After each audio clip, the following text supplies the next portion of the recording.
Eh bien, bonjour tout le monde, bienvenue sur la chaîne de la Dark Red Security. Alors aujourd'hui, quand je suis rentré de vacances, je suis tombé sur le Discord, la sortie du nouveau petit chasseur, le Mirai Fury, et le Mirai Fury MX, qui est sa déclinaison. Alors, qu'est-ce que je pense de l'engin? Bah, pas grand-chose, je dois reconnaître. Au début, j'ai dit, un taille interceptor, tiens, c'est sympa, hein. Ils se sont inspirés de Star Wars, ça va plaire aux fans de la licence, hein. Un petit taille interceptor, façon Star Citizen. Ouais. Mais bon, après l'avoir regardé attentivement, je dis, ouais, le cockpit, tout ça. Je peux pas dire que je suis hypé au final. Et pourtant, il y avait un joli petit skin rouge, hein. Normalement, ça aurait dû me parler, hein. Mais j'ai repéré un autre vaisseau avec un skin rouge aussi, et lui, il m'a fait un peu plus de l'œil. Enfin bref. Mais là, celui-là, bah, pour le moment, je dois reconnaître que oui, il est joli, il est sympa, il est sympathique, il a une bonne tronche, on va dire. Puis ça renouvelle un peu, comme c'est une division de MISC, pardon, c'est une division de MISC, la version, on va dire, high-tech, haute performance. Bon, mais là, vous voyez, là, on va voir le pilote, il rentre dedans. Et déjà, quand je vois qu'on a que ça comme écran, on devine qu'il va y en avoir deux interfaces, allez, trois grands max. Voilà, c'est pas terrible, hein. Moi, je démords pas. Je suis un fan des quatre écrans. Et là, d'en avoir éventuellement que deux, peut-être trois. Et encore au milieu, ça serait peut-être plutôt le radar. Ça serait plus pertinent, peut-être. À moins que le radar soit placé ailleurs. Mais là, on peut pas dire que rien que le cockpit, ça m'emballe des masses. Pourtant, on a une belle visibilité, hein. Le cockpit est sympa en lui-même, hein. Voilà, il est top, hein. Il me fait beaucoup penser à ce qu'on trouve sur le Cartoual, par exemple, avec une vision à l'avant beaucoup plus dégagée. Mais c'est tout, quoi. Il a que du taille 2. Vous pouvez pas installer de taille 3 en fixe.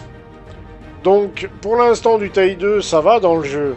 Mais plus tard, quand les blindages seront implémentés, ça va vraiment poser un souci quelque part. Donc, je suis hypé sans être hypé. Et puis surtout, il n'a pas de Quantum Drive. Donc imaginez, vous êtes à Ivry-Sarbourg, vous devez aller faire une mission Bounty sur Horston. Si elle est à 200 km, ça va. Dès qu'elle commence à être à 600, 700, 1000 km, ça commence à être loin. Parce que vous n'avez pas de moteur de... Vous pouvez pas faire de saut. Vous êtes obligé d'y aller à l'ancienne avec l'hydrogène, quoi. Consommez votre hydrogène. C'est moyen. C'est très moyen. Ils auraient mis un Quantum Drive avec 100 unités de Quantum Drive. À la limite, j'aurais compris, mais on aurait quand même pu faire un Quantum Drive. Mais là, on est dans le même problème que sur les Merlins, là, tout ce qui est Kruger, là. Pour moi, tous ces vaisseaux-là, ils servent dans Star Citizen, je vois pas l'utilité. Ils sont dépendants d'un vaisseau plus grand pour les transporter au plus près de l'action.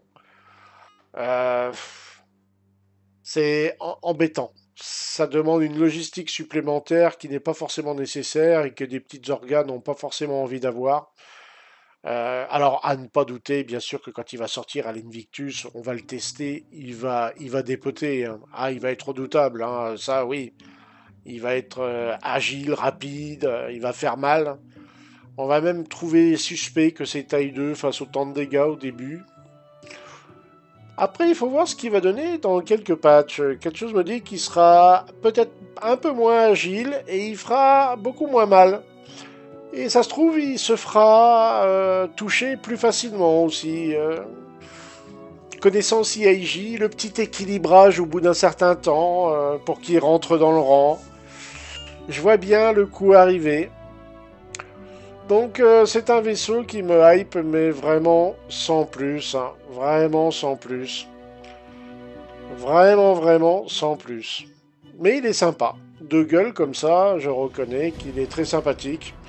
Ils vont pas le vendre très cher, hein, parce que c'est un petit vaisseau. Il sera aux alentours de 80-90 dollars. Et alors, sa version, le Mirai Fury MX, qui n'a pas du tout d'armement, en dehors des missiles. Voilà. Je vois pas l'utilité de ce vaisseau-là. C'est un peu comme le Talon Shrike.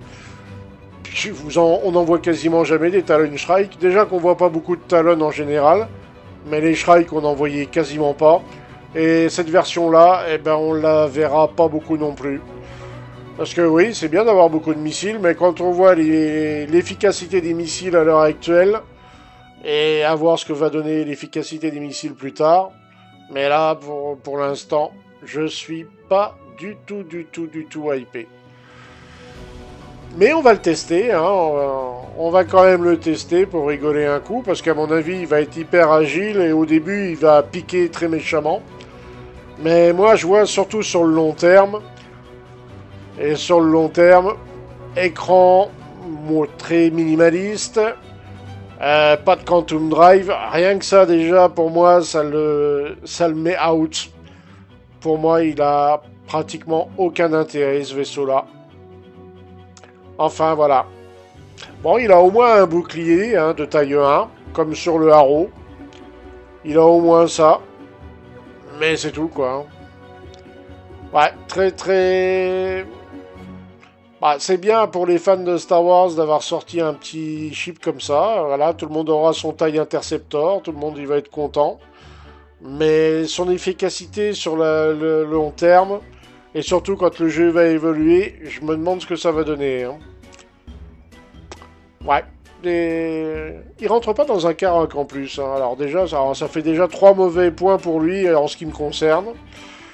Par contre, on peut en rentrer toute une flopée dans un C2 ou dans un M2.